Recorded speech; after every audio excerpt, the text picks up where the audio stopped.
안녕하세요. 오늘도 사연 살롱을 찾아주셔서 감사합니다. 60대 여성이에요. 제가 실패했다가 다시 일어선 얘기를 해보려고 해요. 저는 젊을 때 남편과 단추와 지퍼 만드는 사업을 했어요. 한동안은 사업이 잘 됐고 거래처도 많아서 재산도 늘어났죠. 하지만 남편이 다른 일에 욕심을 내면서 사업을 마구잡이로 확장하다가 빚을 지게 됐고 남편과 다투는 일이 많아졌어요. 모두 싹 정리하고 원래 하던 일에만 집중하자고 했지만 남편은 다 잘할 수 있을 거라며 고집을 피웠어요. 결국 사업은 부도가 나고 말았죠. 남편은 그게 다 제가 자기를 믿어주지 않아서 생긴 일이라며 모든 책임을 저한테 돌리더라고요. 매일 싸우기만 하던 저와 남편은 서로에게 지쳐서 이혼 서류에 도장을 찍고 헤어졌어요. 그때가 40대였고 딸아이는 초등학교 5학년이었어요. 앞으로 한창 돈 들어갈 일만 있는데 재수 중에 돈은 없고 빚만 있어서 정말 막막했죠. 우리 애는 소아천식 때문에 정기적으로 병원도 다녀야 했고요. 저는 친구의 권유로 보험 설계사를 시작했지만 실적이 좋지 않아서 힘들었어요. 이러다가 안 되겠다 싶어서 다른 일을 찾아보다가 농산물 직판장에서 판매 일을 하게 됐어요. 그리고 새벽에는 녹즙을 배달하기로 했죠. 집세에 아이 교육비에 들어갈 때는 많은데 판매직 월급만으로는 부족했거든요. 새벽 일찍 일어나는 게 좀 힘들었지만 아이를 생각하면 한시도 앉아있을 수가 없었어요. 저는 피곤한 줄도 모르고 남들이 싫다고 하는 곳까지 맡아서 배달하고 집에 돌아와 아이를 학교 보낸 다음 직판장으로 출근해서 하루 종일 일했죠. 그렇게 녹즙 배달과 직판장 일을 같이 한 지 1년쯤 됐을 때 녹즙 대리점에서 어떤 아줌마가 더는 못하겠다며 직원한테 하소연을 하더군요. 얘기를 들어보니 길 건너 새로 생긴 아파트에 한 아줌마가 굉장히 힘들게 한다는 거였어요. 녹즙 배달만 하면 되는 건데 힘들 게 뭐 있지? 저는 그렇게 단순히 생각했는데 직원이 저를 불러서 그 아파트 영실 씨가 좀 맡아주실래요? 아무도 안 하려고 해서 저희도 지금 너무 곤란하거든요. 대신에 월급 좀 올려드릴게요. 부탁해요. 네? 저는 월급을 올려준다는 말에 그 자리에서 알았다고 했어요. 그러자 다들 저를 걱정스러운 눈으로 보더군요. 저와 친하게 지내는 언니는 진짜 괜찮겠어? 거기 진상이 우리가 아는 수준이 아니래. 성미 씨 그만두는 거 봐. 돈도 좋지만 그러다 괜히 몸도 마음도 상한다고. 라며 걱정했지만 저렇게까지 부탁하는데 해보지도 않고 안 한다고 할 순 없잖아요. 그리고 전 한푼이 아쉽고요. 성질 안 건드리게 조심하면 별일 없겠죠. 라며 괜찮다고 했어요. 그리고 그 다음 날부터 그 아파트까지 돌기 위해 더 일찍 집을 나왔어요. 한 일주일 정도는 별 탈 없이 배달을 했어요. 사실 현관에 매달아 놓은 가방에 녹즙을 넣기만 하면 돼서 집에서 누가 갑자기 나오지 않는 이상 사람들이랑 마주칠 일도 별로 없었거든요. 그 아파트도 다른 곳과 마찬가지였어요. 어느 날 아파트에 녹즙을 배달할 때였어요. 그 아파트에 녹즙을 먹는 사람이 많아서 15층부터 차례대로 내려오면서 배달을 했거든요. 그러다가 11층 한 집에 녹즙을 넣고 계단을 내려가려는데 문이 열리더니 한 아줌마가 나오더군요. 나이는 저와 비슷해 보였는데 팔짱을 끼고서 저를 쳐다보는 눈초리가 꼭 자기가 저보다 더 높은 사람인 것처럼 느껴지더라고요. 거기요. 내가 녹즙 오는 시간을 봤더니 요새 계속 5시 50분에 오던데 전보다 10분 늦어졌어? 녹즙은 신선한 게 생명인데 자꾸 이런 식이면 곤란하지. 그 여자는 대뜸 반말을 하면서 불평을 늘어놓았습니다. 저는 이 사람이 그 유명한 진상이라는 걸 단번에 알아챘죠. 그래서 말해봤자 시끄러워질 게 뻔해서 제가 15층부터 내려오면서 배달하느라 그랬는데요. 내일부터는 여기 먼저 넣을게요. 라며 좋게 말했더니 알아서 잘 좀 하지. 꼭 얘기를 해야 제대로 하더라. 라고 하고는 녹즙을 꺼내서 문을 탕 닫고 들어가 버렸어요. 저는 기분이 나빴지만 이 정도면 견딜만 하겠다고 생각했어요. 하지만 그 여자의 잔소리는 날이 갈수록 심해졌어요. 녹즙 넣을 때 대문에 부딪혀서 소리 나지 않게 해라. 유통기한 표시가 이상한데 다시 찍은 거 아니냐. 오늘은 어제보다 1분 늦게 넣었다 등등. 제가 배달하는 시간에 일부러 지키고 서 있다가 불평을 하더라고요.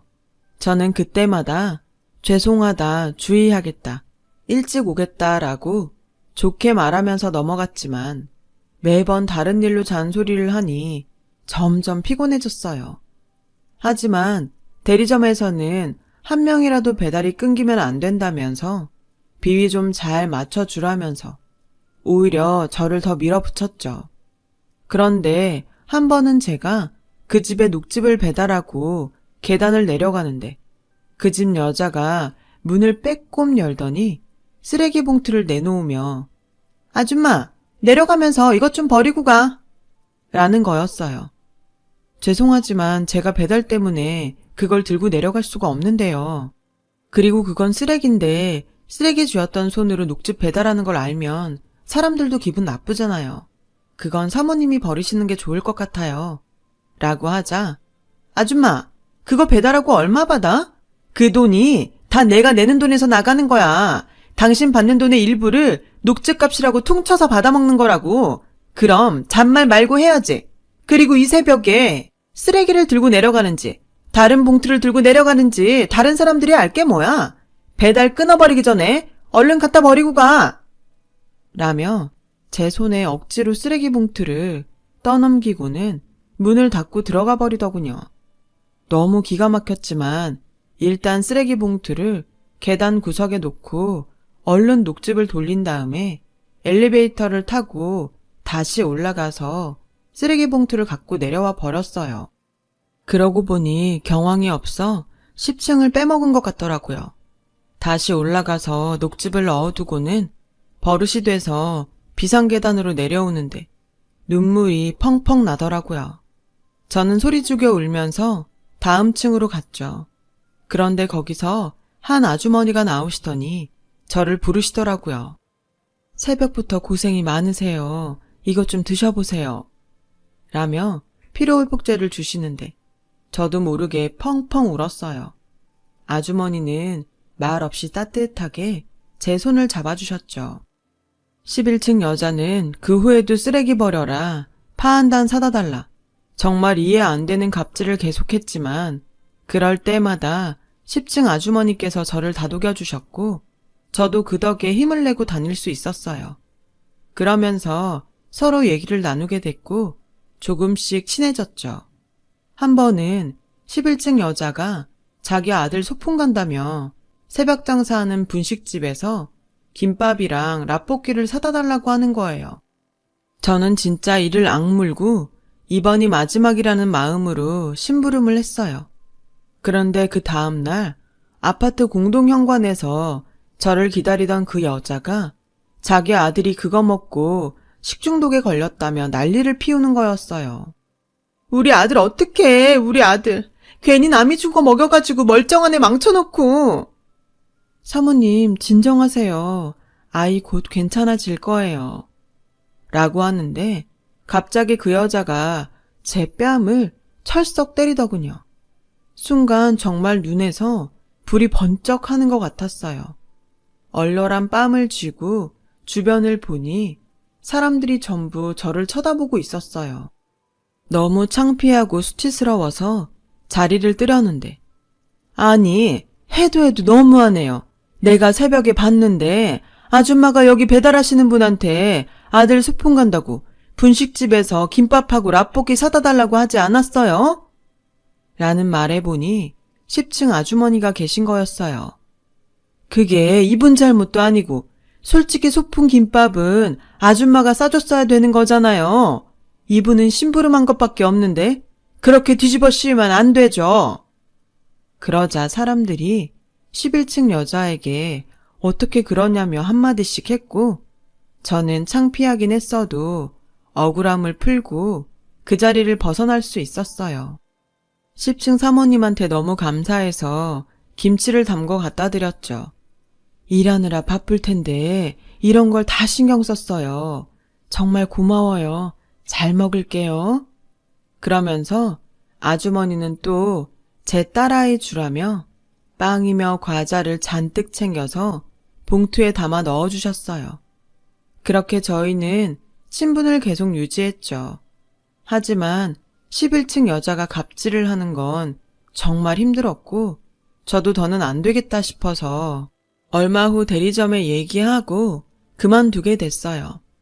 다행히 같이 배달 일을 했던 그 친한 언니가 재래시장에 있는 식당을 소개해줘서 새벽에 나가 다시 일을 할 수 있게 됐어요.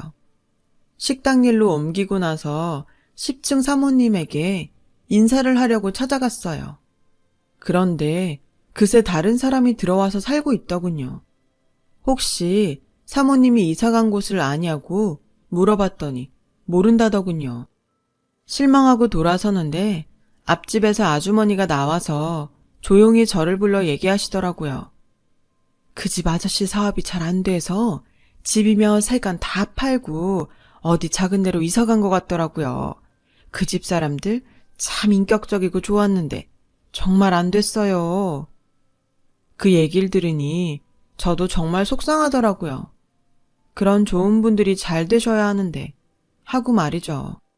하지만 저도 당장 생활이 급했기에 먹고 살기 위해 일하는 데 집중하다 보니 어느새 그 일은 잊어버리게 됐어요. 식당은 새벽에 물건을 떼러 오는 사람들로 늘 붐볐는데 그렇게 열심히 사는 모습을 보니 저도 뒤처지지 말아야겠다는 생각이 들어 힘을 낼 수 있었죠. 그렇게 새벽에 식당 일을 하고 몇 달 지나서였어요. 어머, 김 사장님 아니에요? 나예요. 애기옷 공장하는 박수영. 저는 놀라고 좀 부끄럽기도 했지만 웃으면서 이게 얼마만이에요. 너무 반가워요. 라고 인사를 했어요. 박 사장은 제 또래인데 아기옷 브랜드 하청 공장을 운영하고 있었어요. 그 전에 그 공장에 단추를 대줬거든요. 박 사장은 2주에 한 번은 이곳에 와서 필요한 재료들을 사간다고 했어요. 그렇게 우리는 몇 번 만나게 됐고 저도 제 사장 얘기를 하게 됐죠. 그런 뒤로 박 사장은 저만 보면 김 사장님이 여기 이러고 계실 분이 아닌데 라며 안타까워했어요. 그러던 어느 날 박 사장이 와서 밖으로 절 불러냈어요. 김 사장님, 저 드디어 결심했어요. 저도 여성복 만들어 팔아보려고요. 근데 저 혼자는 지금 공장 일도 있어서 벅차니까 김 사장님이랑 했으면 해요. 김 사장님 예전 일 처리하시던 거 생각하면 얼마든지 믿고 같이 할 수 있겠다는 판단이 섰어요. 항상 약속도 어겨본 적 없고 뭐든 정확하게 해주셨잖아요. 그리고 단추랑 지퍼 만드시면서 옷도 많이 보셨을 테니까요. 한번 같이 해봐요. 네? 너무 좋은 제안이었지만 겁도 났어요. 박 사장님, 저한테 얘기해준 건 너무 고마운데 일이 잘 안 되면 어쩌죠? 여성복이라는 게 유행도 잘 파악해야 되고 세련되게 만들어야 되는데 잘할 수 있을까요? 그걸 알고 있다는 것 자체가 잘할 수 있는 거죠. 너무 걱정하지 마요. 나도 하청 공장이지만 사업이라면 사업인데 몇 번 시행착오 정도야 각오하고 있어요. 잘못될까봐 걱정부터 하지 말고 나랑 같이 해봐요. 아선이 중학교 들어갔죠? 엄마가 사업한다고 하는 게 일하러 다닌다고 하는 것보다 낫잖아요. 저는 그렇게 해서 그동안 부었던 적금을 깨서 조금 투자하고 전적으로 제가 맡아서 디자인부터 부품까지 챙기면서 제 사정을 챙겨주셔서 처음엔 월급을 받는 조건으로 박 사장과 같이 의류 사업을 시작하게 됐어요. 처음에는 사업이라고 말하기도 민망하게 작은 규모였지만 저는 여기저기 뛰어다니며 옷들도 보고 패션 잡지도 보면서 디자인을 했죠. 그렇게 한 벌, 두 벌 옷을 만들게 됐고 그 옷들이 박 사장의 인맥으로 도매시장 여기저기 걸리게 됐어요. 큰 기대를 하지 않았는데 의외로 저희 옷은 반응이 좋았어요. 무엇보다도 박음질이나 마무리가 꼼꼼하고 옷이 야무지게 딱 떨어진다며 시장 사람들한테도 입소문이 나기 시작했죠. 이거 봐요. 우리 줌은 3배로 늘었어요. 저는 잘 될 줄 알았다니까요. 김 사장님 안목을 믿었으니까요.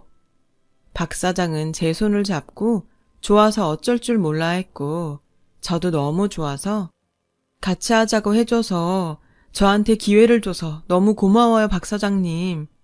이라며 눈물을 글썽였어요.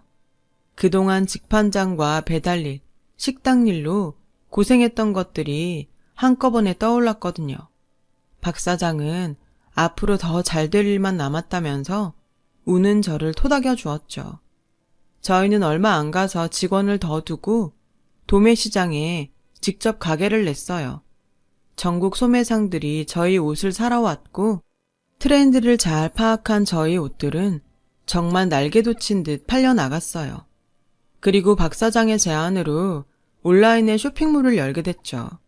시장에서는 쇼핑몰을 열더라도 자기들에게 옷을 따로 팔아달라고 했어요.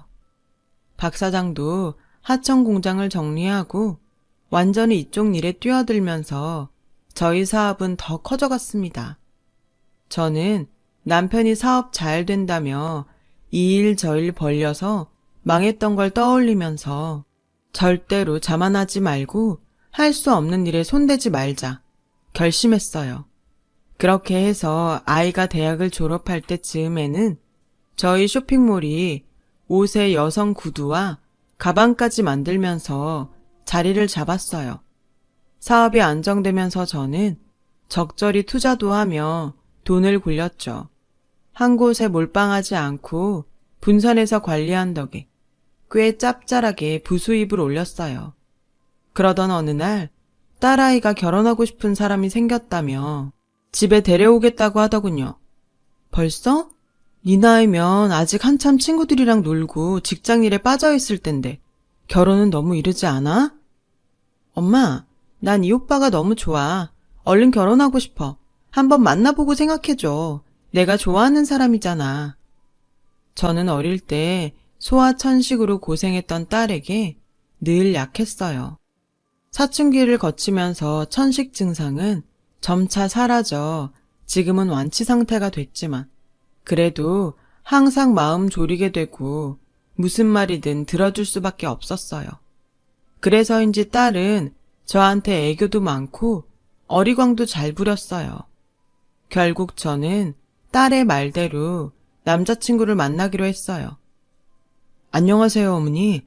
아선이 남자친구 박정훈입니다. 어서 와요. 반가워요. 딸의 남자친구는 좀 수줍음이 많은 것 같았는데 건실하고 좋은 청년 같아서 마음이 놓였어요. 그런데 알아보니 남자 집이 너무 가난하더라고요. 저는 가난이라면 치가 떨렸고 딸이 고생하는 게 싫어서 고민이 됐죠. 그 사이 딸은 남자 쪽 집에 인사를 갔다 왔더라고요. 언제 인사 가기로 약속했던 거야? 엄마한테 얘기 미리 좀 해주지. 저는 제 마음을 몰라주는 딸한테 조금 섭섭했어요. 엄마한테 얘기하면 선물도 신경 쓴다고 너무 거창하게 할까봐 그랬지. 내가 엄마 성격 잘 알잖아. 너무 걱정하지 마. 인사 잘 다녀왔어. 오빠 어머니 진짜 너무 좋으셔. 그래, 나도 그 사람 좋은 건 알겠는데 집이 너무 힘들잖니. 난 네가 고생할 것 같아 싫다. 엄마도 엄마 힘으로 이만큼 해냈잖아. 우리도 그럴 거야. 걱정하지 마. 그래도 저는 결혼 승낙을 차일피일 미루다가 일단 그쪽 어머니가 만나자고 했다는 연락을 받게 됐죠. 이렇게 된 이상 그 집에는 미안하지만 남자 어머니에게 잘 얘기해야겠다 싶었어요. 알았다. 일단 엄마가 만나보긴 할 텐데 그래도 너무 기대는 하지 마.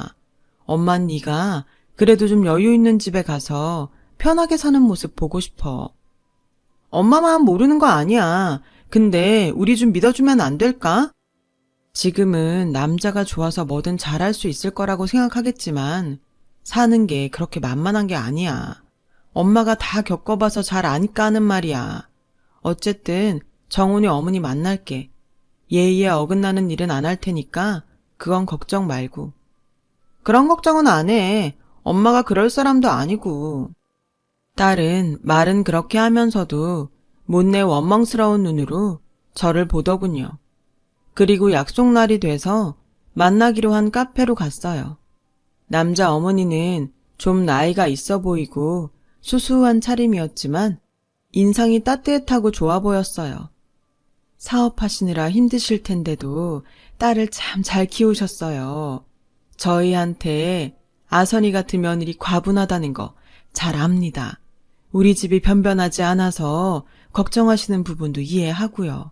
그래도 아이들이 저렇게 좋다고 하니 저는 둘이 어른들 때문에 헤어지면 너무 상처를 받지 않을까 걱정이 돼요.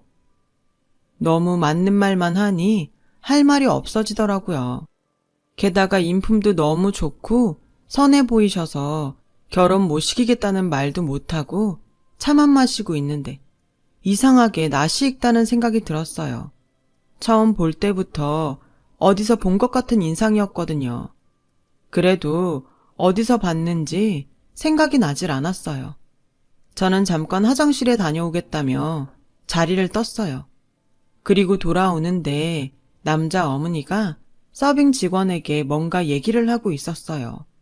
보니까 직원이 남자 어머니 옷에 물을 흘린 것 같더라고요. 그런데 남자 어머니는 화도 내지 않으시고 오히려 직원 걱정을 하시며 안 놀랬어요? 이 정도야 그냥 닦으면 되니까 너무 신경 쓰지 말아요.